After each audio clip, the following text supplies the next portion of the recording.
You've just entered the law offices of Quibble, Squabble, and Bicker. If you've come for actual legal advice, you need to turn right around, honey. You need to get out of here, 'cause you ain't gonna get none of that. They quibble, and they squabble, and they bicker. But if you want to hear meaningless opinions, this is the right place. They got plenty of that. Stuff that makes no sense at all. They go off on tangents. It's crazy talk. If that's your thing, keep listening. They'll keep talking. Oh no no, oh no no, it's another episode of the law offices of Quibble, Squabble, and Bicker. You've entered the law offices of Quibble, Squabble, and Bicker.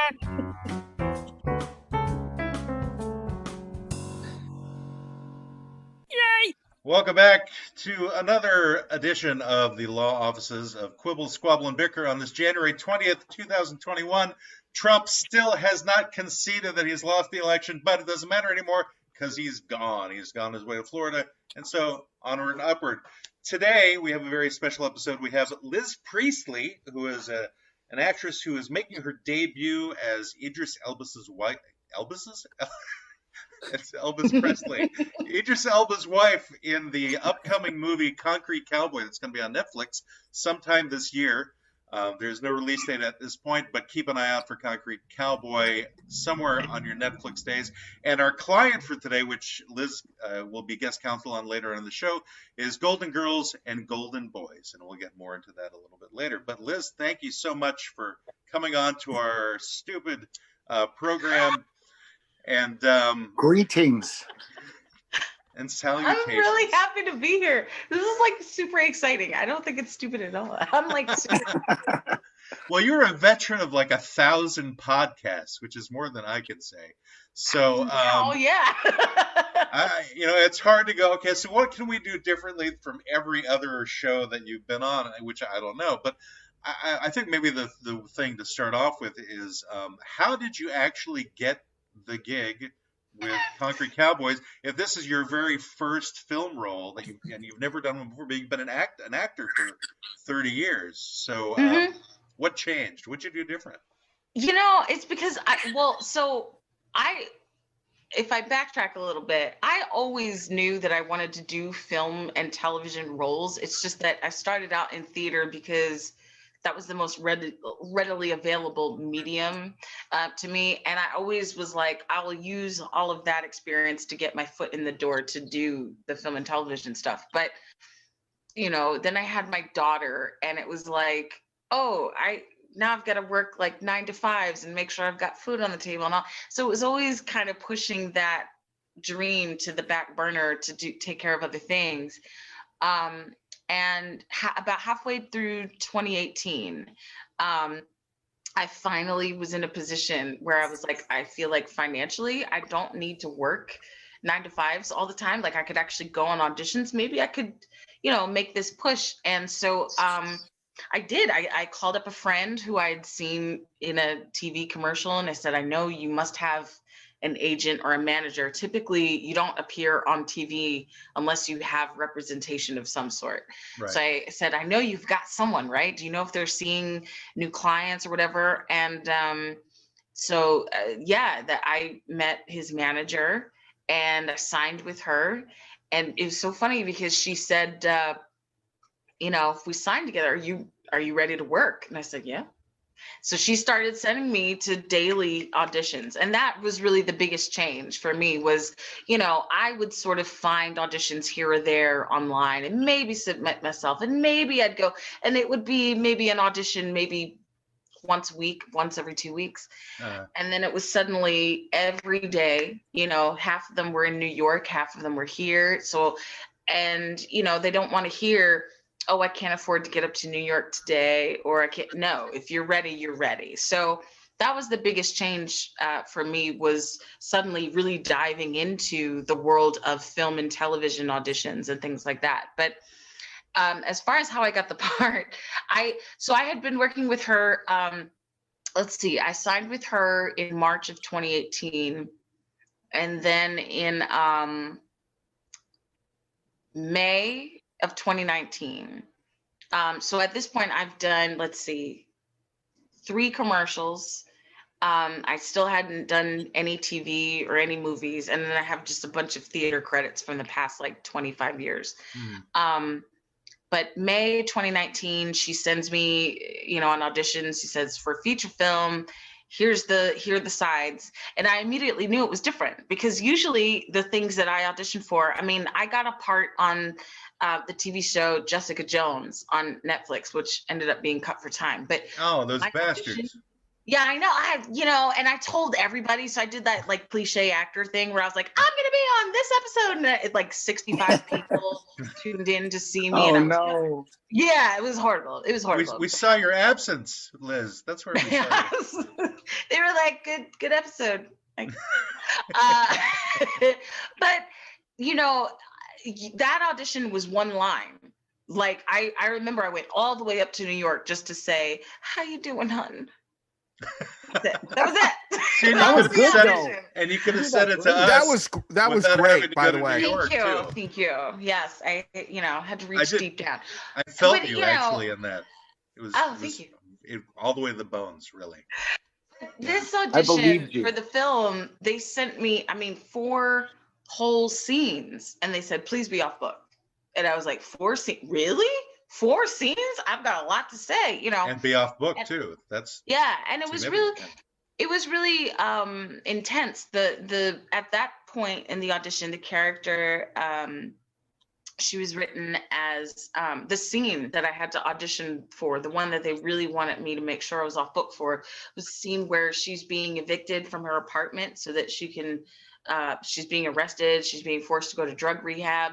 She's there with a cop who's basically like, you got 10 minutes to go in and get your stuff. And the scene is her, pleading with him to give her more time and please don't throw me out on the street. And this whole very big emotional scene. And at that point, I didn't know Idris Elba was involved. I didn't really put the information together because I knew somewhere over here, there was a movie shooting in Philadelphia about cowboys and something about Idris Elba somewhere over here. But I didn't put those two together. And then I got the script and my part had nothing to do with horses or whatever. So it didn't click. I heard that your part was originally given to Carrot Top, but he declined. It could have been. Well, it was funny too, because that would have been a very different show. It would have been a very different movie, and Brokeback Mountain. I don't know if I could go see that. Anything Idris is in, but that would have been tough for me. Idris and Carrot Top would have just been a whole different dynamic. Yeah. I gotta say, your manager is so good, Liz, that you found a manager who within a year or two, you start getting Hollywood roles. Not only do you get a major Netflix show, movie, but you get to hang around with Idris Elba, the handsomest man in the world, apparently. From what I hear, and I keep saying, I'm like, I don't know if she knew at the time when she gave me the audition. I don't know if she knew that Idris was involved, but if she did, I really credit her for not telling me, because if I had known early on, I would have blown it, like fully blown it. But even then, the audition, when I initially got the scenes and I'm reading it and I'm like, I love this character. I don't know this character. Sometimes you get a feeling like, oh, I know exactly who this person is. It was one of those, this person is the exact opposite of me. Okay, I'm out of my depth here. But I figured it's a film. I don't have film credits. They're probably not going to cast me, and that's fine. I just want the casting person, who I've seen many times now, I wanted to know that I can do drama, because she had always called me in for like commercials for like, I call them Walmart moms or like Target moms. The commercials where it's like a mom and her kids, and she's like, who wants fruit smoothies? Who's ready for school? And I'm like, I just want her to know that I can cry. Like, that's all. You know what I mean? So, what I did was I went a little method on my audition, which is not typically something I do, but because, in the script, it was like, she looks like she's lived a hard life. And I was like, ooh, let's go in. So I stayed up for a few days, like did not sleep for a couple days straight. And took some meth and shot some heroin on the way. Yeah, all of it. Okay. All of it. No, I'm kidding. Full method. No, I mean, I did drink a lot. I will say that. I drank a lot and I stayed up a lot. Wow, we're kindred Yeah, spirits. and then I did like the makeup with like the dark circles and the redder kind of nose and the whole thing, and then I went in there like crying, like sobbing, and I go in, I do the audition, I cry my way through it, and I left, and then they called me back. They said they want to see you again. And at that point, I was like, well, let me do a little digging into this story, because I really didn't do my homework before. So I looked into it. And at that point, that's when I was like, hold up, Cowboy, Philadelphia, Idris Elba, hold up. Because then I looked and I'm like, so my character, she's the mom of this 15-year-old boy. So obviously Idris Elba's not playing the 15-year-old boy. I think he's playing the dad. Oh, well, you have a great. I think I'm playing the mom. Like, well, that was when you were like, "Oh, wait, hold up." Yeah, it was like, "Oh, wait a second, hang on." Well, you've got a great actor playing your son in this role, Caleb McLaughlin from Stranger Things. I didn't know he was involved at the time either. The only name I knew at that point was Idris, and I immediately was like, "Well, then I'm not getting this part for darn sure, because I don't have film credits." I was like, there's no way in hell they're going to give someone opposite Idris Elba no film credits. Like, no. So at that point I was like, well, that's fine. The best I could hope for would be, a stand-in for Kerry Washington or somebody, and that would be fine too. Mm-hmm. So I thought I'll do my best, so at least they could be like, you know what, you're about Kerry Washington's height, we'll bring you in for that. But I immediately counted myself out, because I thought there's no way. So I went in, they called me back on a Monday. So that weekend prior, did the same thing, stayed up, drank a lot, and went in second time, did it. And at that point, they said to me, look, the director is coming out from LA. He would like to meet you. And there's a conversation happening behind the scenes where a producer at least one producer, I don't know if it was more than one, was like, look, because this is pre-pandemic. So they were like, we need a name in this part so we can guarantee butts and seats. That's how it works. And he said, I like her. I'm going to meet her. And if she does it again, I'm going to cast her. And that's how it was put to me later. Wow. So I went in a third time. And I did it, and I cried and cried. Like, it was so funny because I did the same thing, and I go in there and I'm crying, and they're like, oh, he's on the phone. He'll be 5 minutes, he'll come out and get you.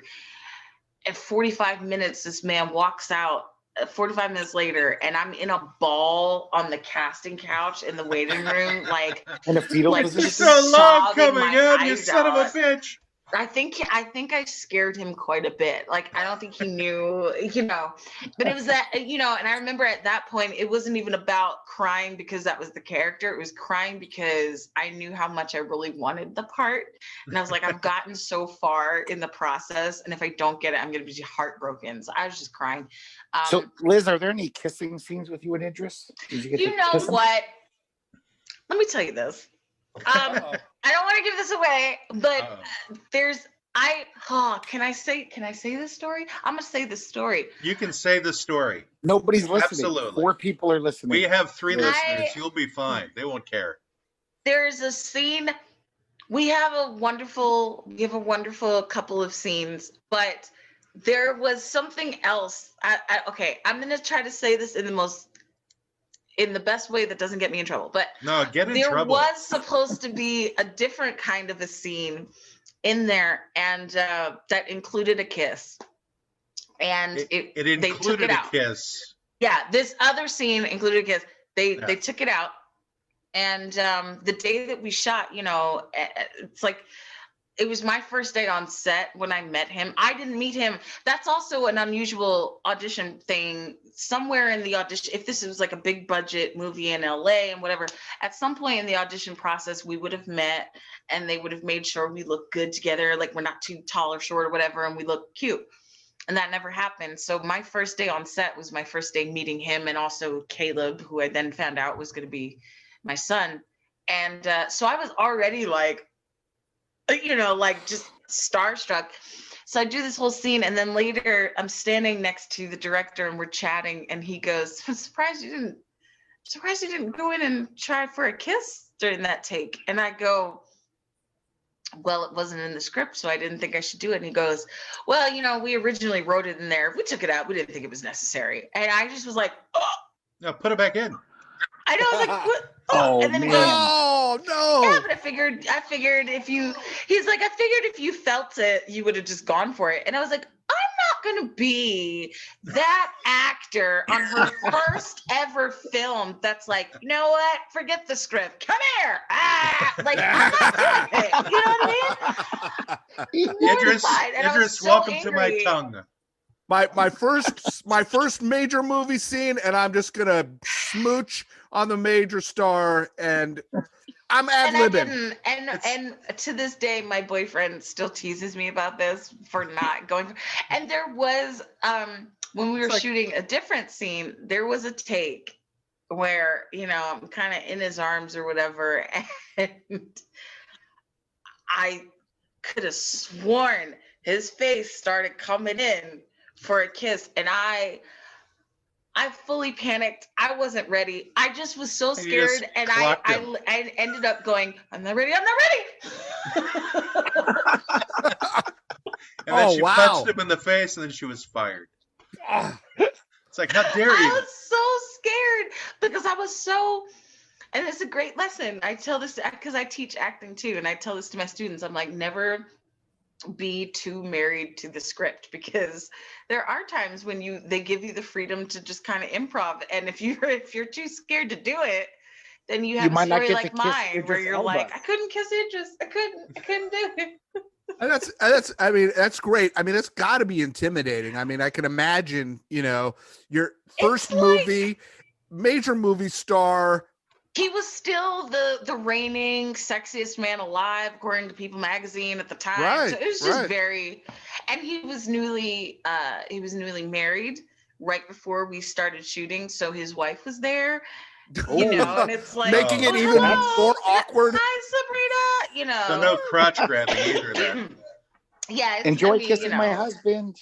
She was lovely, by the way. She was lovely. And one of the things I really liked about them, while they were here in Philly, I mean, they weren't just like, let's stay in the hotel, let's not go. They were out and about exploring the different, restaurants and all the things. And I love that. And he was talking to me about it. Like, we were chit-chatting between scenes. He was telling me about how much he loves this city and everything. And that means something to us, because, Philly doesn't have the best reputation. Yeah, Brenda can talk to you about that. Could you give No. Let's not get into me and Philly. I spent a lot of time in Philly. I love the city. The football fans, I mean. Well, yeah. Okay, that's all I'm saying. Or the hockey fans. I don't know. Who threw snowballs at Santa? Was that football or That was hockey? the football team. That threw the batteries and like bottles at Santa Claus. That was the football team. Or not the football team, but the football fans. Yeah, they're horrible. Yeah, okay. Well, anyway, we're not here to talk about football. I have no love dog Philly. in this hunt, so I don't. I've been there many times. It's a great So they town. threw the Liberty Bell at Santa Claus? No. They threw bottles and batteries. I don't know why. And snowballs. And like, snowballs. I don't know why Philly terrible fans were carrying things. bags of batteries with them, but somehow they were. They still have boom boxes. Maybe that was what it was. It was a long time ago. It wasn't recent. Yeah, it was. But it's like, that's something we'll never live down. So it's Concrete Cowboy. So Greg was confused. We were talking about Concrete Cowboy, and he was thinking that it was a movie about them lassoing sewer rats, and like he didn't really know. Like, are there like lots cowboy, of wild cows Philadelphia? walking around Philadelphia that we wrangling? Are there cows walking the streets? It's cool too. When I got cast in this, I said to the when I went for my costume fitting before we even shot, I said to the costume person, I was like, so this is a fictional story, right? And she was like, no. I was like, oh, let me go on Google and do a little dive. This is why I'm most excited for people to see it. Not just because, Idris Elba shirtless on a horse, because who doesn't want that? Obviously. And you won't be disappointed. But no, I'm really excited for people to know what this story really is about, because I'm, Philly born and raised, and I never knew that there was a cowboy community here until I did this movie. And I had no clue. So I'm really excited for people to see that, where we shot our movie, we shot at a real life stables here in Philly. We have real life cowboys in our movie playing cowboys. One of the main characters is a cowboy who's never been in front of a camera before, and he was amazing. So they don't lasso like sewer gators or anything like that? No, I wish that would be a cool movie too. No, it's just very much about like this community of Black cowboys that have existed in Philly since the Civil War. And it's not just in Philly, there's major cities all over the country, but they've been here since the Civil War, and they've basically existed as places to keep youth off the streets. That's really what they are there for. They teach kids skills. Like, you have to, before you can even get on a horse, you got to learn how to clean it, care for it, pick up the poop, all that stuff. But they're teaching these kids all of it. And then you see like kids teaching other kids how to ride. And it's just a beautiful thing. And they've been around forever. They're losing funding like crazy, but it's a really neat story. And that's kind of the cool thing, is that, my character, me and my son, we're in Detroit when our movie opens. And when I do finally say to him, I've done everything I can for you. I can't continue, like, you're spiraling and I can't do anything more for you. I think your dad needs to be involved. He just thinks he's going to Philly to meet a dad he's never met. He has no idea that his dad is also a cowboy. Like, and so when he gets there, it's like, what? Well, he's thinking that his father is Idris Elba too, and he's like, yes. Idris Elba, you're my father? Maybe I'll look your at father's Idris Elba? He's thinking it's some sort of reverse Fresh Prince of Bel-Air thing. I know, right? I'm going from Detroit to Philly, which is kind of like going from Philly to LA, I guess. Kind of? No. No. I mean, better water. It's not much of a step up. I don't know if you've seen that clip that they've released online, but I love the clip where it's, Caleb walking into the house and he just sees a horse. And he's like, you keep a horse in your living room? Like, I love that that's the clip that they released, because I'm like, yes, that is the heart of the movie right there, being like, what the hell did I just walk into? And it was like a row house too, wasn't it? It was like a walk up. So he has to walk the horse into this townhouse. And this is in the heart of the city, not the suburbs. Yes. This is in the heart of Philly. I never knew horses were house pets. Yeah, actually, I was going to say that scene was based on a true story from one of the cowboys that inspired this movie. But apparently that's something that is frequently done sometimes when the stables close and they don't have places to put the horses. Some of these guys will just be like, all right, well, it's coming home with me. And they stay. And I wonder how many people like try to flush the baby ponies down the toilet and they ended up in the sewers, like the alligator in New York City. That could happen. There could be a whole horse herd down there. Flushing ponies down the toilet? That's like alligators. It would be a gigantic toilet, right? You know what size horses are when they're born? Well, yeah. They're bigger than the toilet. We love our Greg. Greg. Yeah, I'm a special creature. God, one of God's special creatures. Yeah, that's true. Wow. That's amazing. They dive in after the pony and then they ride them on the way down the sewer. They could just throw them down a sewer manhole, just like. We got to get rid of this pony. Our landlord's going to evict us because we have a pony in our apartment. So before hopefully you don't go that extreme. Before you got this gig, you were obviously a mom and you were supporting your kids. What were you doing? What was life before this? I keep saying I'm gonna write a book because I basically worked in every industry that you could possibly think of, including the unsavory ones. Yeah, I did whatever Do I needed tell. to do to put the food What, on the you were in the table. mob? I was I can't answer that. She was a telemarketer. Oh, there we go. I That's sure unsavory. was. I sure was. That's an unsavory business. It's having horrible. done it myself. Sales and telemarketing, cold calling, any of that. Now that I've done it, I'm like, I have a new respect for you, but I also am just like, just don't ever call me ever. But I mean, I also, I put myself through EMT school at one point. Wow. You do whatever you think you need to do to put food on the table, and then of course you're also going. Not against, but because I don't want it to sound like my family wasn't supportive, but there were times where they were like, you need to find a career, like not, you need to not work at a gym anymore. You need to actually find a career. And it would always be like, I have found a career. I'm just not there yet. So did you get a chance to use your EMT training on the movie? Did you get to resuscitate a horse at some point? No, I didn't. And I'm bummed about it. No, I don't know if I would have been effective with a horse, but I haven't been in a certified EMT in some years, so I probably shouldn't do it anyway. But did you get any music still remember gigs, like Liz? basic CPR and stuff. But yeah. Did you get any music gigs during this time? Because I know you're a musician and a singer. Were you working in that field? I wasn't as much. I really.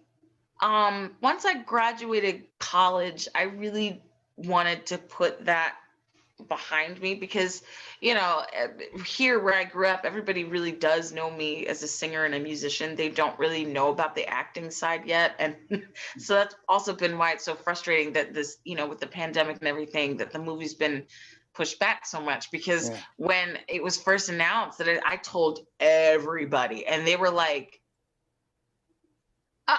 Are you still doing any singing these days? And I'm like, no, Idris Elba, you're not getting it. Like, okay. But it is. But I really tried to put that behind me. I really wanted to be known as an actor. So I really just stuck with theater and then whatever else acting wise that I could get my hands on. But even like musicals, I was like, no, I don't want to. When I signed with my manager, she was like, do you, can I submit you for Broadway stuff, musicals? And I was like, no, thank you. And you never got to do Seven Brides for Seven Brothers? It would, Broadway is amazing. And I love musical theater. I really do. There was a time in my life where I think I could have done it if I really wanted to. I think that time is past. I mean, I can't dance anymore. I have injuries and I've been out of it for so long that even my voice is not the same. But to that end, I really don't miss it the way people would think I do. I really don't. And I never, I'm sorry, go ahead. I was going to say, you can still drink and cry. I mean, and that's really what propelled you to this next level. Greg, that means you could do it too. That's right. Yeah, that's what a great actor. I think you should write a book. I think there's a lot of people out there who, get to a certain point in their lives where they've raised kids, they've had a corporate job, or they've done whatever, and they lose track of their dreams. And I think your story is really great because you never lost sight of it. You were practical, but you never lost sight of it. And I think a lot of people, well, thank you. Yeah. Thank you very much. Yeah, a lot of people's first reactions when I told them, hey, I'm making my film debut, and not just a small film, but this is like a thing. A lot of people's first reactions to me, and it was so funny to me, was, oh my gosh, I'm so proud of you because you never gave up all this time, because I've been talking about this for 20 years.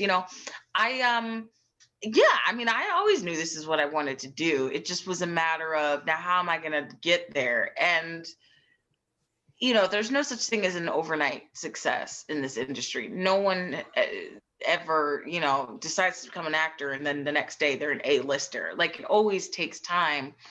And I knew that, but I feel like, my family especially, or people who knew me, for them, it was always difficult to see how much time it was taking.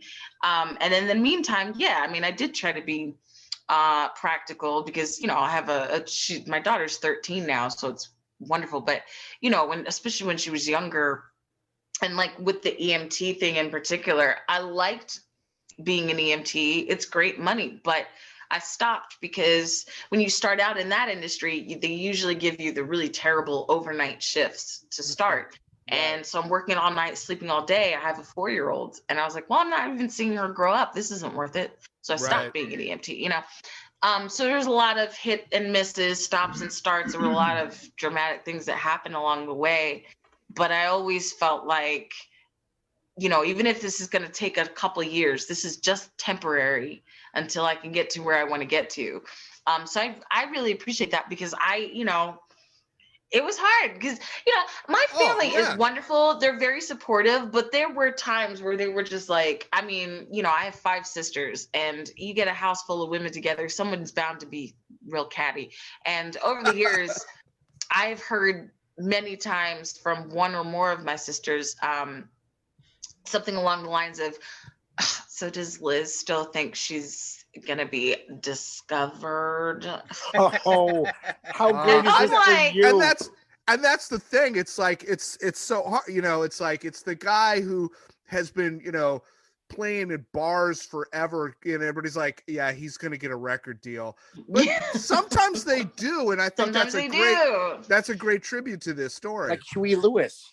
I think this is actually a perfect segue to addressing our client for the day, which is Golden Girls and Golden Boys, because Liz, as guest counsel, will have to take the advocacy role for Golden Girls, because this is something that apparently she has a strong passion about, which the 3 of us are idiots about. I binge watched 8 episodes of Golden Girls yesterday, so I could have a clue. Nice. About having this conversation. That's called due diligence, Liz.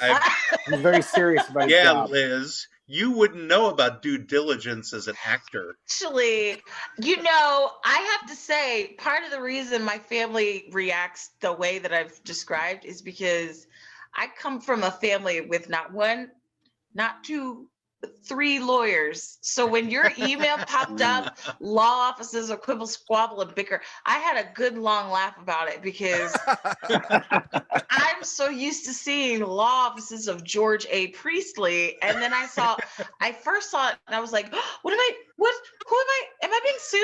And then I was like, Quibble, Squabble. We're different and then kind I laughed of for a lawyers. good long while. So We're very different. But you don't So grow up a lawyer's daughter without learning a few things. So I probably do know more about due diligence than you think. Yeah. And so which of your 5 sisters? I'm the kind of person that will scream at the court procedural television shows because I'm like, you're doing it wrong. That's not realistic. I'm that girl. You're a backseat lawyer. Nice. Aren't most of them, Greg? Are they? I don't know. I think they are. They all sit in the lower pews in the courtrooms.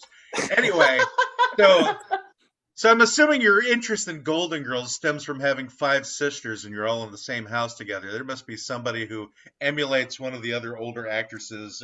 And the reason we're doing Golden Boys is because I realized that the 3 of us, excluding you, of course, Liz, are about the same age as the ladies were in their characters were in that show. Are we that old? Really? Yeah, yes. They were in their 50s? They were in their early 50s in that show. And we were sadly in our early I'm old as well. Although that all changes for me this year when I become in my mid 50s. I was actually in my early mid 50s for this past year, and that'll be in my mid 50s in about a month and a half. Mid. Gotcha. Okay. Because a year later, I'll be in my late mid 50s. Are we parsing mid and mid? I guess we are. Do that. Really? I parse that. Yes. Yeah. I blame it all. There's difference. You're gonna go back to being mid is the 4, 5, and 6 years, and then late is 7, 8, 9. Exactly. She knows exactly what I'm talking about. So, Brendan, how old are you? You're 51, right? I'm 51. I'll be 52 in April. I think we should all just start counting months. How many months old are you? like little kids do. Like I'm little 6 kids and do, a half. right? So great. So Brenda, you're in your mid-early 50s right now. Is that mid-early? 51? Yes. Isn't that early? It's That's mid-early. early. It's mid-early. Mid. 50 Yeah, would be it's early. the set of early, but you're in the Yeah. middle of that set. So Yes. at I'm with 53, you. I got you. at Yeah. 53, I become mid. No, you'll be early Mid. Yeah, you'd be early mid-50s. So 4 is the falling off point to late mid. 4 is the mid. Mid. 55 is late mid-50s. This is the most Okay. enlightening conversation we've ever had in our podcast. I'm Brilliant. writing this. I'm writing this down. If you hit 56, you're the early late 50s. Yes. Yes. If I hit 62, I'm probably lucky to be alive, but I'm gonna make a note. All right, I got it now. Thanks, Matt. You're very welcome. And I think, Greg, you can say you're saying about Blanche now, just to get it out of your system. What? That Blanche is a fine woman. No, you Is that never what you said that. You did not say that. Okay, In so our Liz, pre-conversation, that was not. Liz, how you I've described barely Blanche. seen Golden Girls, but all I know is that basically Blanche is a slut. that's all I know of her character.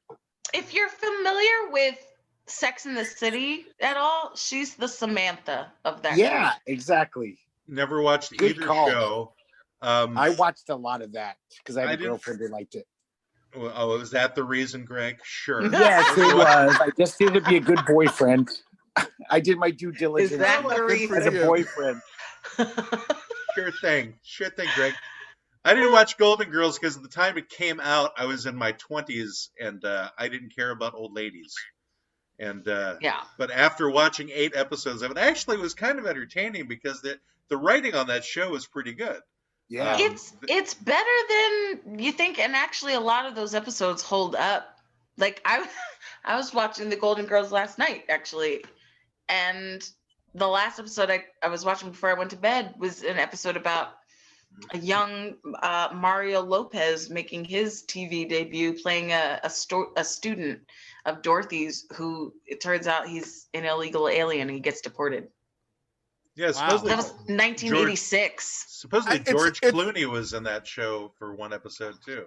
Yes, he made his debut. Tarantino is in that show. He got his Screen Actors Guild card in an episode of The Golden Girls playing an Elvis impersonator. He has no lines. And he's Wow. just in the back with a group of Elvis, but he's got that distinctive Quentin Tarantino chin. You know what I mean? You recognize him anywhere. Well, it's a Quarantino Wow. head, really. It's the Yeah, it's like a whole. the Yeah. whole thing. Yeah.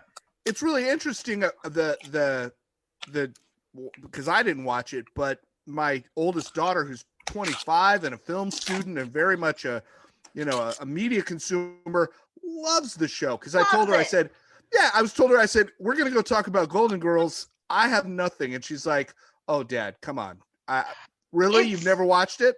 It's my 20-year-old sister's favorite show. 20. She's 20. And when Right. Golden Girls was on, I mean, Well, you're not much let's just older say than in the that, right? 80s, I was in single digits in the 80s. You know what I mean? So when it came on, I wasn't watching it. It was later that I got into that show. And as an adult, it's just one of the shows that I throw on when I need background noise, when I don't know what to watch, when I want to laugh, whatever. It's usually Golden Girls. Betty White's amazing. The little I've seen of Golden Girls, she cracks me up so much. When Betty she White tells those little stories. Betty White just turned 99 on Sunday. I I know, saw that. 99. It's amazing. And she's sharp as a tack. Insane. That is She- insane. She's been in television, I think, longer than any other actor in television. She was the You know, oldest and of the Golden Girls. so I'm a big trivia buff. I love trivia stuff, and I'm that girl that once bars and stuff open up again, like bar trivia nights, I need to be there. But she and Blanche, speaking of, when they went to audition for those parts, or whatever, because she had played Sue Ann Nivens on the Mary Tyler Moore Show. Betty White had played Sue Ann Nivens, which is a Blanche Devereaux type of character. She's a man-eater, sex fiend type of character. And Rue McClanahan, who had played like a country bumpkin type character on Mama's Family. So when they brought them in, they were actually supposed to play each other's parts. And then they got to talking, and Betty White was like, you know what? I just don't want to play another man-eater character. I'd rather play the ditzy airhead.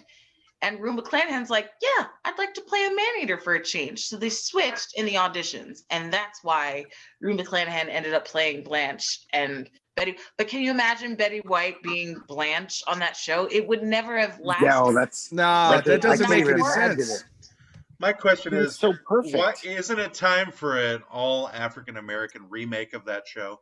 They did a reading, okay, on YouTube, like at the very end of 2019. And first of all, the Was Taylor concept Perry of in it? that sounded amazing, but the actual execution of that was a big, huge letdown because they cast people who were nowhere near the right age range. It was Tracy Ellis Ross, Sanaa Lathan, and I think Regina Taylor Perry? King. Yeah.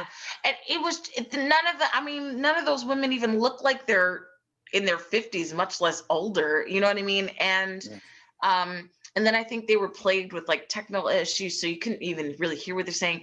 It was really terrible. It was a virtual read, but I was so excited because it was an all black, all female black cast, and I was like, that's great. And I didn't like it. So And if no one they would have actually believed they were do it Italian right, either. yeah, if they do it right, I think it'd be fucking cool. Could But they That's one actually of the show great them things as? about Golden Girls. Oh, I'm sorry, Matt. Yeah, I was just wondering if they could show that they would be coming from Italy too, because you wouldn't know Mhm. about the African Italian culture, and that would give a whole new.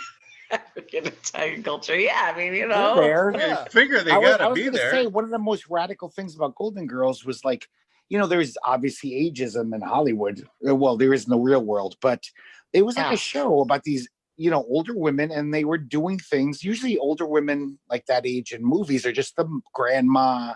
They're boring. They don't have any agency. But like, they don't have a sex life. They don't have Exactly, problems with exactly. gambling. That's they the don't main have thing I was thinking of is like, yeah, they don't have sex Yeah. anymore. It's over.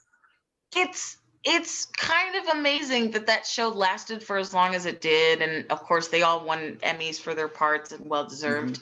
But yeah, we don't see shows like that anymore. I mean, if you went into a network now and tried to pitch a show about 4 geriatric women, they'd be looking at you like, Or even no. us.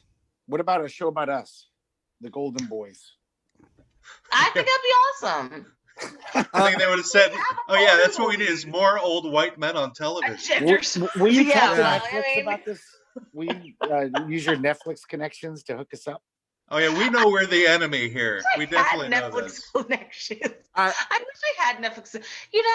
This whole experience has been so weird. Like, I feel like there's like steps in the movie making process that were just missed in this probably because of the pandemic. But like, there's so many things that people are like, wait, did you get this? Or did you get to do this? And I'm like, no. Squabble and Bicker. If you've come Sorry. Somehow I hit a button on my headset and it started the intro. I was like, no. I think I we're don't know done. why. That was bizarre. No, it's all good. I didn't know I could do that. We were supposed to, if we had a red carpet premiere for the movie, we were all going to enter on horses. Like, there was a whole thing that was planned, and we cool. missed out on all of that.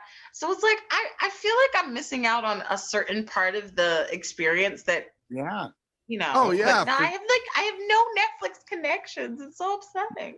Yeah, no, I mean, my daughter graduated from film school, and she was like trying to find jobs, and the pandemic is going on, and she's in Washington. She's Oh. writing people down in LA, and they're going, don't come down here. Don't come down there. No, tell her to stay where she is. It's such a pain. It's like, that's been the only terrible thing. And I do feel bad. I don't want to complain about it because in the grand scheme of things, it's like, I'm here in my apartment. I have my health. I have the luxury of not having to work a 9 to 5 right now. And, as far as I'm concerned, I get to lay low, and that's fine. But, gosh, I so wish that, that I was still going up to New York to audition, or that I had the ability to go out to, Los Angeles and meet people from the studios and all this stuff that I just have not been able to do. And it's funny because when we were filming the movie, people would come up to me and they would say, "Oh my gosh, are you excited? Your parents are going to get to walk in a theater and your face is going to be up there." And I kept saying to them, "Oh yeah, well, no, in my life, I'll probably end up on Netflix or something." Oh no! Oh, Which Damn isn't you, a bad thing. coronavirus. Actually, it's probably That's better not a bad that you're on thing. Netflix during a pandemic because everybody's captive. It's like the best situation that could possibly Exactly. happen. Because I said to somebody, I was like, "But everyone I know has Netflix." Do you know what I mean? Like, not everybody I know has Prime. Not everybody I know has Disney Plus or Hulu. But everybody that I talk to is like, "Yeah, I have Netflix." So I'm like, and plus Idris has a great Netflix relation. All his movies are coming on Netflix. So I was like, you know what? If it had to be anybody, I'm very glad it's Netflix. But I blame myself for the pandemic. I think I talked it up, you guys. I can't you even caused afford a it? pizza Wait, were you in delivery, and I have China Netflix. like last year? No, I was cause this? here. No, I was here. wait a Okay. minute. I seem to remember Trump saying something about somebody. Some actress Patient Some Zero. was actress in Eating bat Wuhan. soup. was a horse. I don't know, Eating I was eating bat Philadelphia. soup on my horse, talking to Aegis, like, Bat yeah. Liz, which golden girl do you identify with the most? If you were a golden girl, Oh, who's man. your spirit golden girl? Coco. God, it's just so embarrassing, but it has to be Blanche, and not because I feel like I'm a slut. You tramp. There's something about her. So, perfect example. There's an episode where like a famous actor comes to town and he's going to be in a production of their community theater play, and they go to audition to play his leading lady. And Dorothy's up there and she's giving a real dramatic reading, and it's nice, and he thank you, Dorothy. And then he calls up Blanche and she says, "Just a moment," and she takes off her jacket and she's got this giant push-up bra that's been like inflated to within like an inch of its life, and she takes off the jacket and her boobs are out to here, and she's all like, and she goes up there and she does the scene with a straight face, and then he literally, like, he goes to hug her and he ends up popping the bra. But I that is a perfect example of me, because that push-up bra is the equivalent of going method for an audition, and I respect that. I respect that. I was like, that's me. That's how you got the concrete cowboy job. If I had been Did you have that push-up bra in your audition? at any moment that I could have met Idris during that audition process, you bet your sweet bippy I would have had a huge blow-up bra on. I would have been like, "Hi, Idris. Hello." Like, it would You have would been have worn a amazing. corset. Welcome Yeah. to my bookshelf. He would have been like, I can't work with this woman. Like, I cannot. But Blanche is great. But I love Rose because of the innocence of her. I love the fact that, like, she's the kind of person that will hear the story of Henny Penny and then be upset because Henny Penny dies in the end because a fox eats her. Like, that, I love Rose for that. And Wait, Henny Penny, that's the sky's falling? Mhm. Okay, good. Just want to make They sure get it wasn't eaten like a former girlfriend of Greg's or anything. No, there's an episode where they're putting on the play Henny Penny, and then she finds out that they get eaten by Foxy Loxy at the end, and she just, "I can't believe you call yourself a teacher, and this is what you teach children about death." And I was like, I love that. I love it. And Foxy Loxy's a brand of salmon, right? Yes. Foxy Loxy is a brand of salmon. Yes. Okay. What's- Made of Made of fox, though. Smoked Fox salmon. meat. Yeah. Salmon I slash fox on I the did no research for this. I didn't watch any, I just drank and cried a lot. Yes. As you do. As you Yeah. do. But so I was going method. Wasn't there like a really old one, like the grandma, like the oldest of the group? Sophia. Sophia. Yeah. And I identify with Sophia. The episodes that I did she's watch, great.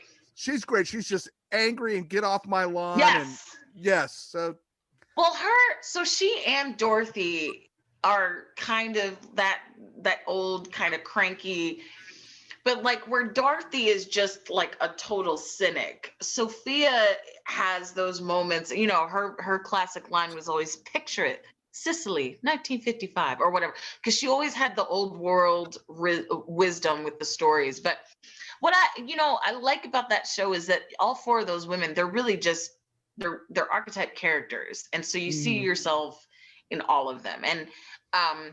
And it's a brilliant formula that has been stolen and repeated many times over. I mean, that's why Sex and the City was able to take off, because you can really trace the parallels back to the Golden Girls characters. Oh, yeah, that's a good point. Yeah, they literally just made the Golden Girls for a new generation set in a new city. And then they did that again with the show Girls. Lena Dunham's show Girls is, again, a parallel to the Golden Girls. And even Queer as great Folk. formula. Well, I'm sorry. You used to watch Queer as Folk? That almost took the whole oh my gosh, too. back in the day, yes, I watched Queer as Folk. And the L Word. So it's like you get this kind of TV formula that works, and then people just try to duplicate it like for Aqua every Teen show. Hunger But Force, right? yeah, but it know, it's almost like, well, if it ain't broke, you know what I mean? But Golden Girls to me is kind of the original of that classic example of where you could take four different personalities and put them in a show together, and you as the viewer, this week I feel like I'm more like a Sophia, and this week I'm more like a Blanche, and and so on and so forth. But I have a question. I love it. Mm-hmm. I have a question. I'm like, why the hell were they all in the same damn house? That's the thing I could not figure out. One of them's a teacher. She could have her own. Did you watch? I watched the first 8.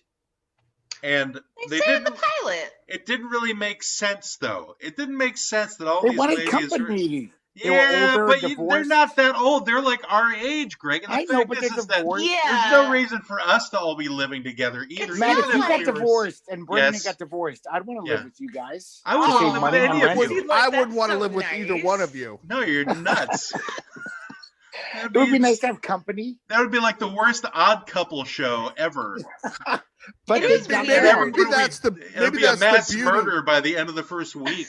Maybe that's the like beauty blood of on the walls. The Golden Boys show is it's 4 50-year-old men who all are divorced, living with each other, with Greg who never got married, and we all are plotting on how to kill Greg. And every episode ends with us going, well, we didn't kill Greg today, and then the laugh track kicks in. Or at least kick me out of the lease, at the very least. You don't have to murder me. And once a week we're trying like some new drug that wasn't around when we were in our 20s. So we're doing, crystal meth and... I do think it is weird that they all live in that. They do explain it, but it is weird. And again, I don't know, maybe it was different in the 80s, but like, it is weird that like, they're not all Sophia's age. Like Sophia was living in a nursing home before she moved. She was like in her 80s, but the other ones were in their 50s. One of them was it's a just working like, teacher. One of them, it's like the other 3, it's like one of them moved from Minnesota after she got divorced. I'm like, is it because you didn't have a lot of money, so you needed a roommate? Like, I don't know. That to me is kind of weird, but I love it. Yes, it is. When I was a kid, I always thought they were in a retirement community.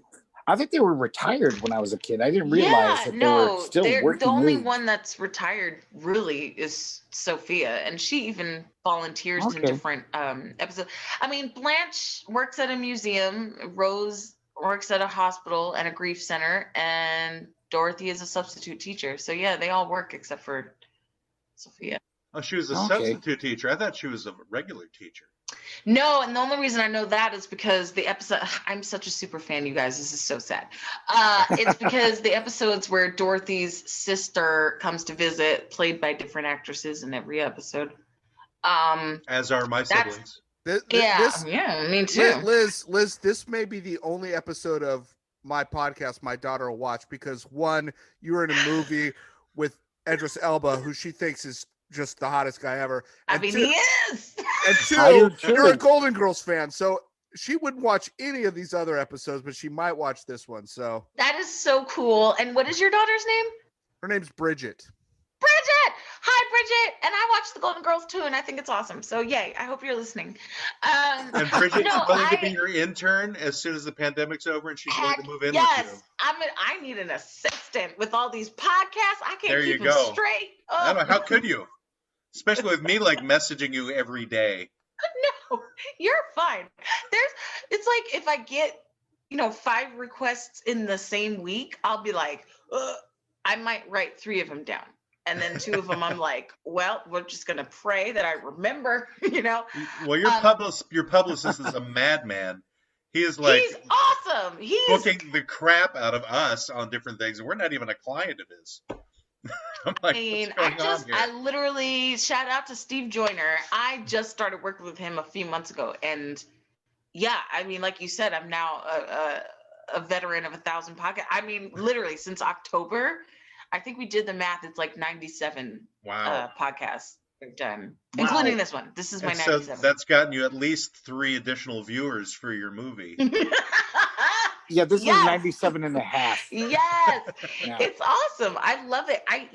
This is like a whole different world and what's funny is I've been in talks with a friend of mine to do a limited podcast on, we're going to be talking about Sex in the City, which I will be bringing up the Golden Girls. So Yeah, Look I at that. didn't I know. was Well, I'm like, glad you didn't say what? Sex in the City, because I've definitely never seen an episode of that show either, and that would have been just confusing. It's and it does something that no, rather, let me switch it around. The Golden Girls does something that the Sex and the City was never able to do, which is why ultimately I don't think it's as successful, is that the Golden Girls was incredibly diverse for the 80s. You have characters of all different nationalities, religions, backgrounds, all this stuff coming in and out of the episodes, whereas Sex and the City is notorious for being a show set in the 2000s in New York City with absolutely no characters of color whatsoever except for one episode, and it was In New York problematic. City? And In New York City. is definitely the whitest. In New That is York. I was like, true. first of all, how are you set in the 2000s and it's a show about 4 women and all 4 of you are white? Like white, like not even like a little White. nothing. So White? Sex in the City should have been really Sex in Minneapolis, or some more Sex in whiter South town. Africa. And don't get me Sex in wrong, Seattle. I don't get me wrong. I like the show because, again, I'm a Golden Girls fan. I see the parallels. There were certain things I really liked about it. But, the fact that the only time you see a person of color is when one of the characters dates a black guy and his sister is like, I don't like the fact that you're dating a white bitch. You need to break up with her. And he does. And that's end of episode. Never to be talked wow. about again. I said, oh, that's problematic. Oh, that's ugly. Yeah. So, I prefer the Golden Girls. I prefer the Golden Girls. No, Did Blanche ever date a it's a person great of show. color? Did Blanche ever date a person of color? She did. She dated a Cuban guy, and then she was dating Sophia at the same time. My people. But she dated a blind guy. She dated a guy in a wheelchair. She dated Wow. A blind guy in a like, wheelchair. there's A blind guy and a guy in a wheelchair. Blanche. a blind Blanche, guy, a guy in a Yeah. wheelchair. He Yeah, was very Cuban progressive. guy. I told you guys, she spread her legs for everyone. Blanche was No, a it slut. just means she was very Blanche diverse. was an equal I'm sorry. opportunity dater, and I love that about I'm her. kidding. I'm I kidding. don't kid like because I using the love- term slut for women any more than I would use it for men, just because, people. I just- use it for men, and I use it as a positive thing. You I've know, known a I lot just of figure sluts in my you do life, your and I own love thing them. and you catch your own diseases, and that's just kind of how it's going to work. And it's something Yes. that never happened to Blanche during the entire run of the show, which I did find unrealistic. But Well, You I know, did they- in one of they the had episodes. time- B. Arthur's character did talk about how Blanche had to get through a particular decade through the use of penicillin, other than through the penicillin, yes. yes. It's So a I think classic maybe line. she worked up like an immunity to sexual diseases. It's kind of like Greg in the pandemic. He's been through so many dumpsters that his immune system is incredibly strong, and so it could be that Blanche's Yeah. immune system, from having fought off all the various different sexually It could transmitted be. diseases, that they would Yeah, shun her. she's immune to She's got like a STDs. super crazy immune. I mean, it's like they do the whole She's like scare Wolverine. episode. She's got but like it's not with syphilis her. armor. Yeah. Syphilis armor. Yeah, no, they do like a whole AIDS scare episode, but not with her character, which I thought was interesting because again, the 80s. I mean, her But oldest son's name was Chlamydia, wasn't it? Anyway. Who was the AIDS But I'm scare bump. about? Tip the waiters. Matt will be here all week. Who was the AIDS scare episode about? Yeah, I think I might have stolen that Which joke from character? somebody. With Rose, who worked in a hospital, and she Oh, that she makes had sense. she had pricked her hand on a needle. Mm-hmm. And then they were like, you have to take the test. And it was like her having to wait for the 3 days. It's like 3 days for the test results. I'm like, oh God, thank God we're not there anymore. But It's so interesting how the 80s treated AIDS. Like, you can think of all the different like TV shows that like did a very special episode. A very special, and with, yes. And did with that and how weird it was back then. But yeah. Or how Go ahead. I think it's interesting that they always did it, those very special episodes always, not always, typically tended to be Rose that had the issue. Rose was also the one that was addicted to painkillers for like a decade.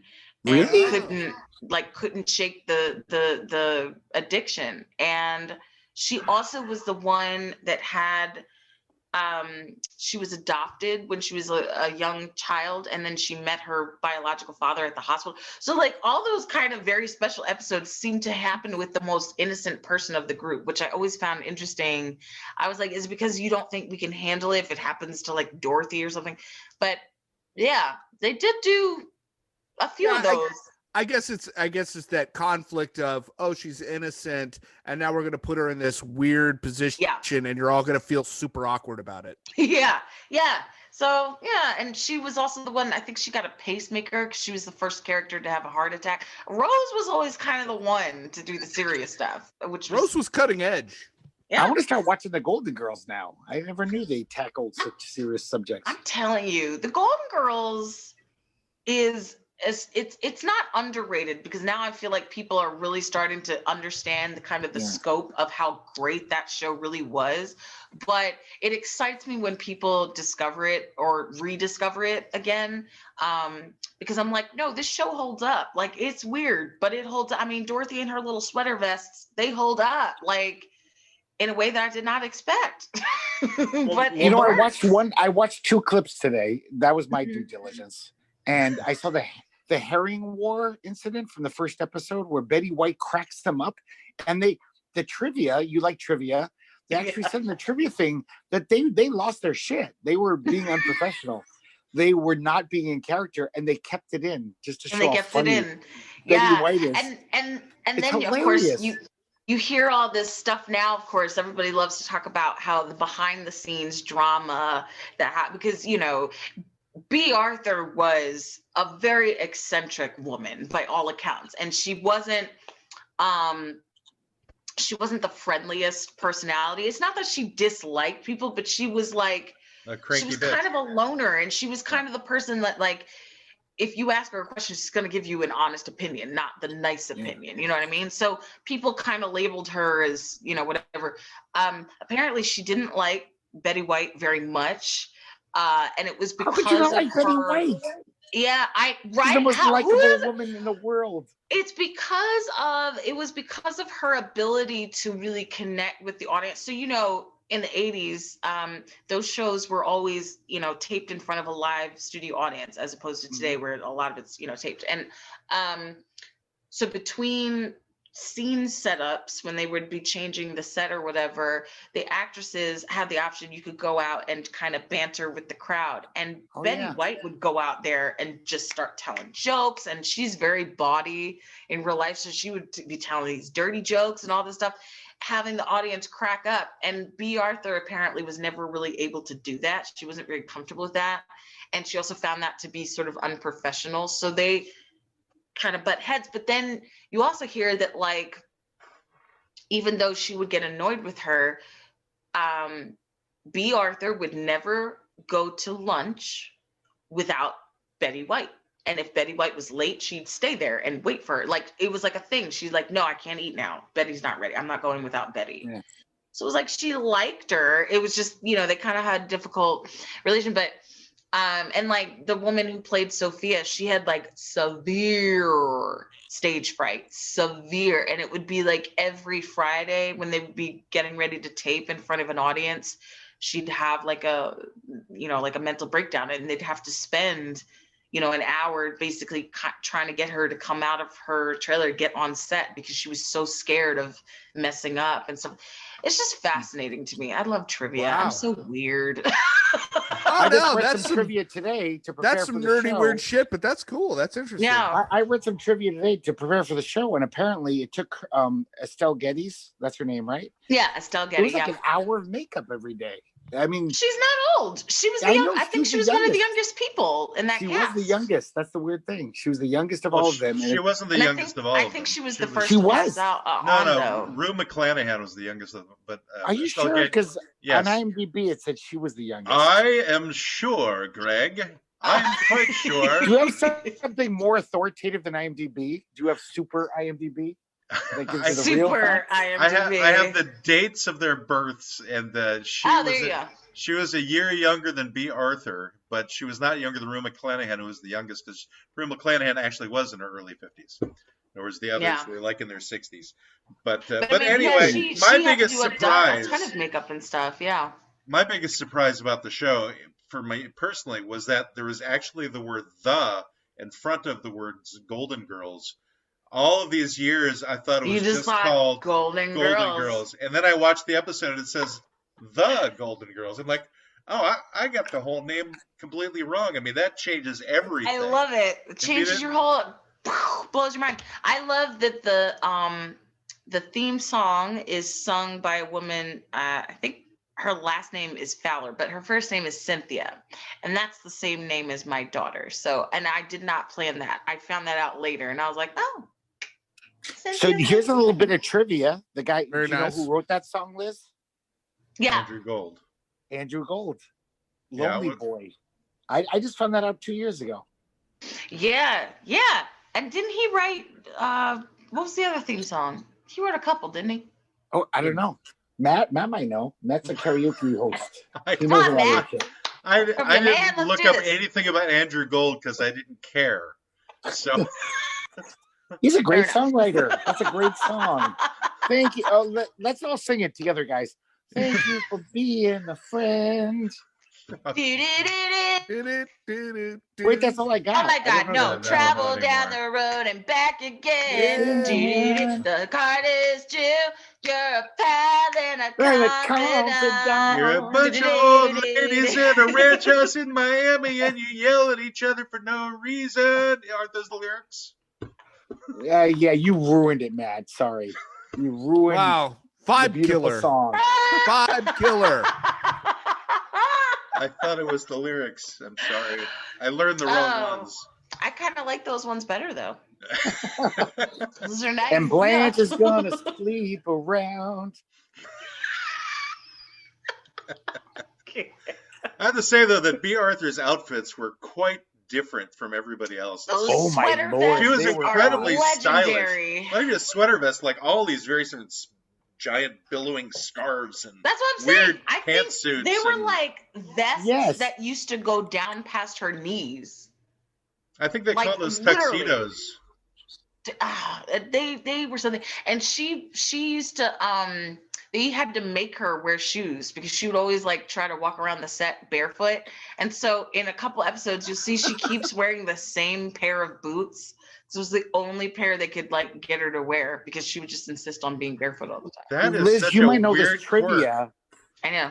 You might know this trivia, but now that you're a professional actress in film and TV, you should put this in your contract. Okay. Rue McClanahan, am I saying that right? Rue McClanahan? Rue McClanahan. She had a clause in her contract. It's hard that for she an got to Italian guy to take say home- Irish names. Just said. She got to take. I know. I'm sorry. Hey, I'm a paisan. So she had in her contract. She got to keep all of the designer clothes that they designed for her personally. Yeah. So she had 7 closets full in her mansion in LA. She had That's designer insane. clothes at the I have wazoo. heard of actresses doing that. And when I never did did. the You should movie, do I that. did ask them afterwards. I was like, "Can I keep these? These are amazing." And they said no. That's sad. That's why you have to get your agent to put it in the Exactly. Your manager. I know. I was like, for the now next from movie now that you on, play I gotta- somebody's wife in. Yeah, this is the difference between 2020 and 1980. You know, we rode around without seatbelts. Kids were smoking and riding bikes after dark. Now it's all a different deal. It's We were totally playing Ms. different. Pac-Man, willy-nilly. So That where's is great. Her outfits are Blanche's outfits, of course, are my favorite on the show. They're so over the top. Some of them are back in style now with those big, shoulder pads and the sequins and stuff. I'm like, Blanche Devereaux, always on point. On the tip. where do You you knew what to think do. that you'll be able to take your work with the Concrete Cowboy and combine it with Golden Girls from this point forward? The remake when you're older. It's funny because I write also, and I just completed my first short film, which I'll be posting soon online and everything. But now that I've done it, I'm like, oh, I want to write more. Like, okay, next. Give us the elevator pitch of the movie. I'm curious. What's the elevator pitch? This short film is about it's an argument between a couple. The wife has found some pictures on her husband's phone that shouldn't be there, and it's about the argument that ensues. That sounds interesting. It was fun to shoot. Yeah, but Pictures of little sewer rats that are being lassoed. You can have that idea. You're not allowed to have that on your phone. You have the screen rights to that. But no, I would love to, every time I watch the Golden Girls, at some point I find myself being like, I wish I could write some kind of a project for like 3 or 4 women, but my age range. But that's not Sex in the City, but something more like the Golden Girls. But I've never been able to come up with an idea that either hasn't already been done or is, that isn't the Golden Girls, you know what I mean? And I'm not their age yet. So I can't do the Golden Girls, but then everything else that I try it ends up being too much like Sex in the City. So I'm like, I would love to be able to combine it where I write something that's a little more like maybe you get 4 women like out in a rural area and you can call it Celibates on the Farm.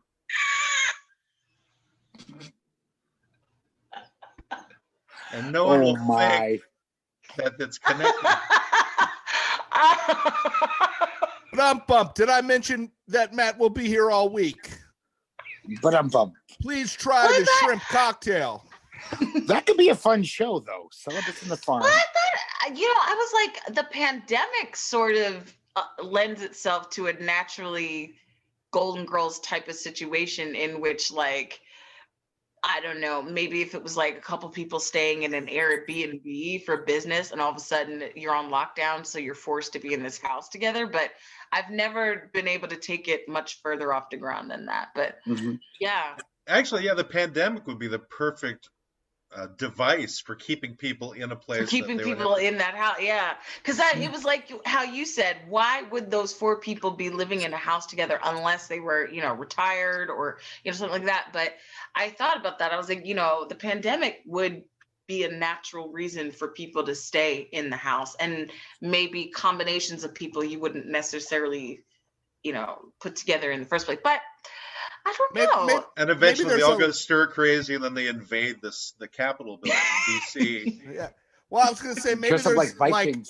It starts with a holiday, thing, and then they're on lockdown, and like these 4 sisters or 3 sisters or whatever are all locked together with their mom and their dad, and it's, Yeah, see, like I could do that because I can only imagine like me as an adult being back in a house with my parents and my adult siblings and having to be stuck there for I mean I don't you see my face, it's like there's a lot of comedy in that for sure.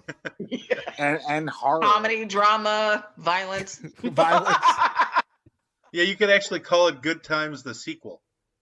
Yeah, I don't know if I could call it Good Times, just Times. We just call Bad it times. Bad times. Just times. Fair Awkward to Midland times. times. But yeah, Fair to Midland. That's a good one. Yeah, Fair to Midland. And that one takes place in the country with the celibates. Yes, I like that. On the farm. It's a spin-off. Yeah, no, you take a character and spin him off into the celibate Fair country to show. Midland. Yeah. Awesome. Ah, that's great. You guys are giving me really good ideas. We try. That's what we're here for, is just give other people Yeah. ideas that we can never make any money off of. 'Cause none of us are in that business at all. We're just here to yammer with each other. This We're is R&D. what you basically have walked into is just us entertaining ourselves. And you kind That's of good.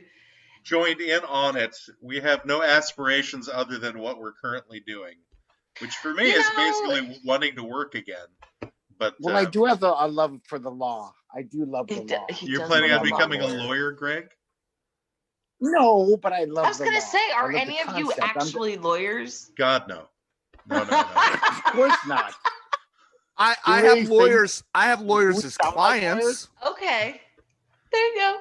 I'm an Lawyers out of clients. work karaoke business owner, and that's basically how this kind of got started.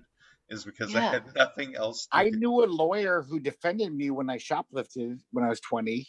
So I have I've some seen experience with lawyers the on law. TV. I've smelled a lawyer before. I've played a lawyer on TV. Yeah, I have some No, experience. I mean, I've played a few lawyers, but yeah, I mean, coming from a family with multiple lawyers in it, multiple lawyers and multiple nurses, it's like they definitely, for a long time were looking at me like, Wait a what are second. you So doing? multiple lawyers and multiple nurses, they just didn't have the drive to become doctors. The other ones became lawyers. Why couldn't they? Listen.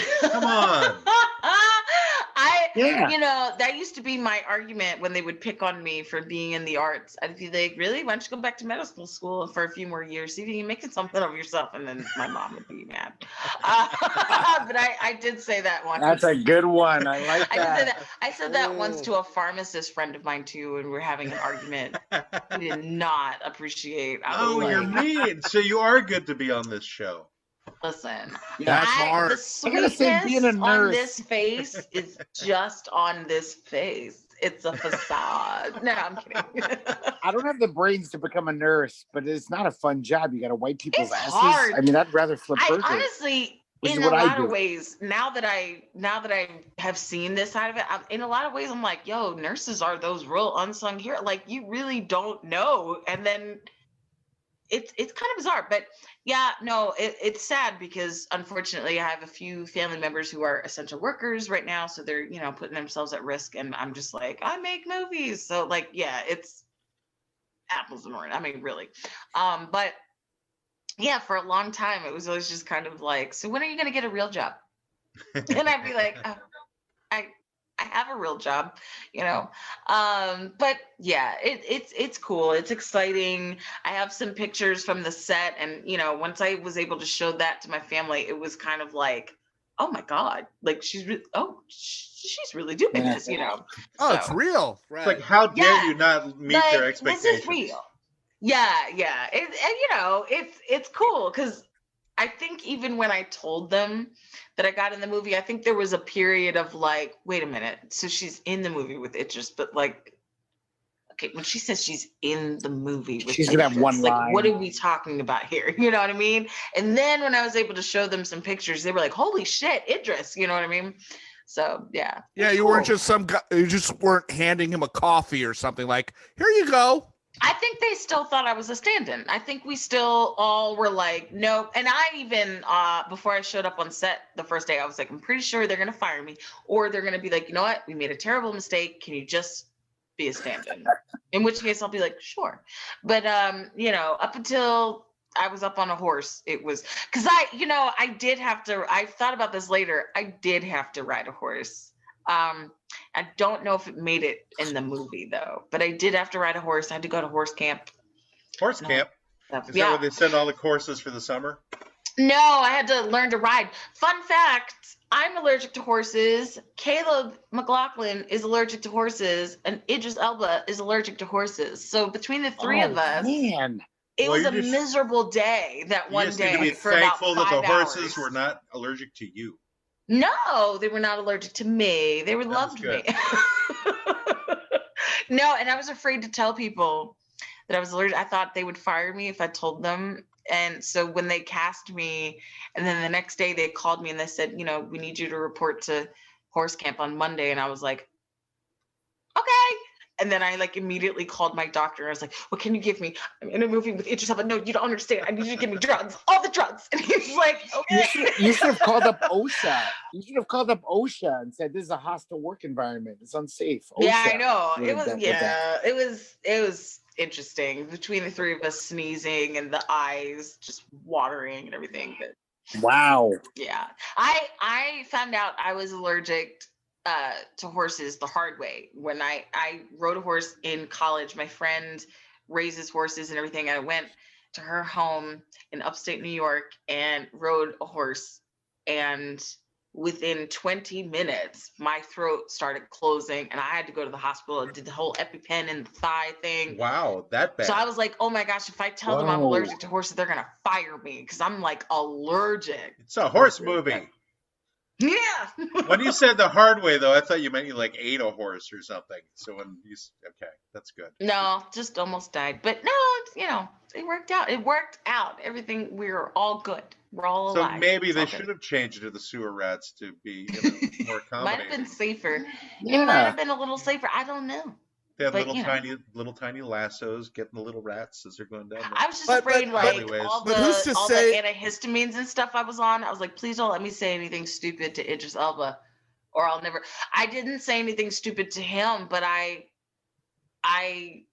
like went off about Idris Elba to this guy for 20 minutes about how hot he was and how attractive he was and how I just was like, oh my God, I was within touching distance and the things I would do to this man if we were alone, all this stuff. And then I walked away from him and got in my car and realized that person was Method Man. Oh no! So I didn't actually talk to Method Man. I just talked to him about all the things I wanted to do to Idris Elba. So that was embarrassing. But So you didn't recognize Method Man? That's hilarious. From Wu-Tang Clan, right? Method. I didn't. Yes, I know what he looks like. I've seen him in other things. I don't know why. I was just so overwhelmed by having met Idris that this man came up to me. How was it? And I went, oh my God. And I just went off about how hot he was. I mean, things I said to this man were like, Method Man, you're no Idris Elba, buddy. I was like, you don't understand. I would just rip this shirt off, like all the kinds of things. So you see this And turn he over here, just Method stood Man? there. Let's go with the chopped liver, and that's what you are. Yeah, like Method, the poor man. Method Man he just stood walked away and there. went, oh, okay, girl. It's okay. He stood there laughing at me, just yeah, wow, that sounds awesome. All right, I think you we could had a admit good this day, too, and I'm because like, Idris yeah, I had a Elba, great day. you have a boyfriend, but that's Idris Elba's like one of those guys everyone gets a pass on. You know, like I if any said girlfriend this says, to my boyfriend. We have an understanding. I said, look, you get Hallie, I get Idris. It's an understanding, and it's fine because I said if the Beyonce. opportunity arises, You know, you wonder if no, celebrities Carpe go, Diem, you seize that I want to day. get some random person in this country. That's the pass I want. My spouse is, I want this guy Greg who's doing a podcast in Oregon.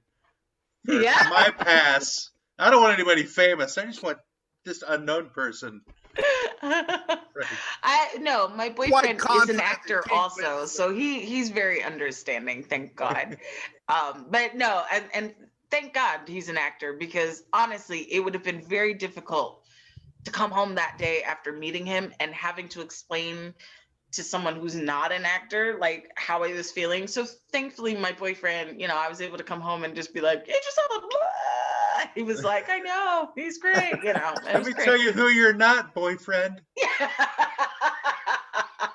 No, and I I told would you have been he's the girlfriended one. with you. I have a man crush I on told you him. he's I would the have been one girlfriended with person you to like this day is like, I can't believe you didn't try to kiss. Like, why did you turn your head? Like, you could have had that story, but you turned your head. I'm like, don't tease me.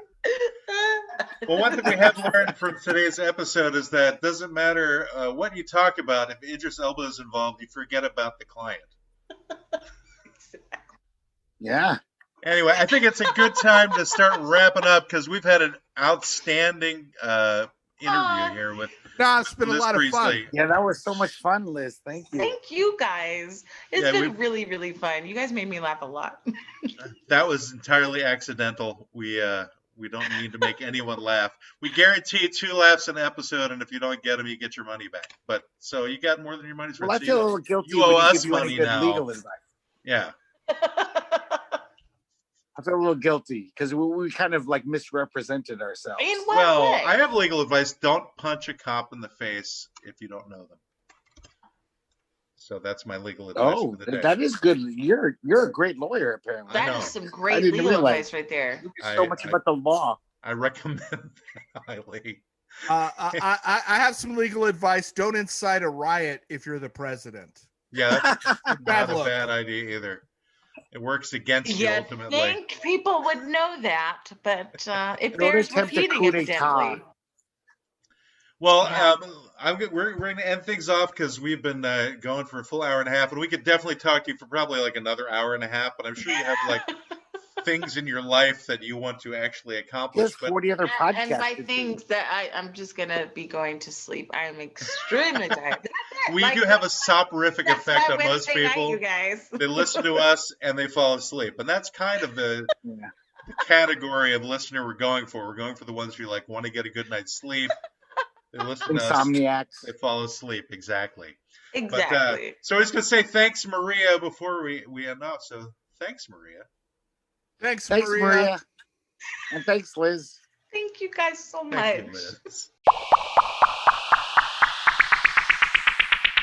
This has been the law offices of Quibble, Squabble, and Bicker Computer Telecast, where any advice has been designed purely for amusement and deep-sea diving. Please take a candy on your way out, pet the lion tamer, and subscribe to this computer telecast if you know it's good for you.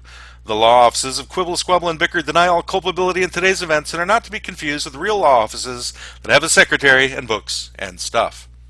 Thank you all. Have a good day.